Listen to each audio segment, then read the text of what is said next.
కుంటే అసలు ఈ నేచర్ మంత్ర డైట్ ఇలా స్టార్ట్ చేయాలి అనే ఆలోచన ఎక్కడొచ్చింది? అంటే నేను విపరీతమైన ప్రాబ్లమ్స్ నుంచి 99లో వాటి నుంచి బయటపడటం. హ్మ్.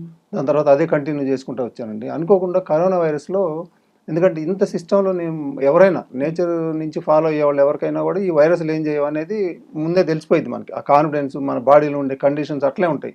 ఏదొచ్చినా తట్టుకునేలాగా ఉంటది. అదొచ్చినప్పుడు ప్రపంచం అంతా భయపడేటప్పుడు నేను అనుకున్నా అసలు ఎట్లా భయపడుతున్నారు? అందరూ భయపడుతున్నారు అర్థం ఉంది. మరి నేనెందుకు భయపడాలి? నేను ఆరోగ్యంగా ఉండి ఇంత లైఫ్ స్టైల్ అని మొత్తం మార్చుకున్నోడిని. నేను భయపడాల్సిన అవసరం ఏముందని కావాలని తెచ్చుకున్నాను నేను అది. హుహు. ఒక ముగ్గురు, నలుగురు మధ్య కూర్చొని, పీల్చుకొని హ్మ్. ముందు ఒక 2 ప్రయత్నాలు రాలా. ఇంక ఇదే ఫైనల్ అనుకున్నా. ఇంకా అనుకోని అట్లా చేశానింక. అదొచ్చింది మొత్తం మీద అంతా అది వైరల్ అయిపోయింది. వీడియో పెడితే డబ్ల్యూహెచ్ఓ గైడ్‌లైన్స్ ప్రకారం విరుద్ధంగా ఉందని దాన్ని బ్లాక్ చేసేశారు. హ్మ్. ఆ తర్వాత నేను అనుకున్నాను, సరే ఇది కనీసం ఇంత అద్భుతాన్ని ఇంత ప్రపంచం అంతా ఇంత లక్షల మంది చనిపోతుంటే హ్మ్. ఇది నేను చెప్పాలి కదా! అవును. ఏదో రకంగా గవర్నమెంట్ లెటర్‌లు రాయటం మొదలుపెట్టారు. ఇక్కడ హ్మ్. సీఎం దగ్గర నుంచి పీఎం దాకా రాశాను చాలా. రాస్తే ఎక్కడ రెస్పాన్స్ లేదు. హ్మ్.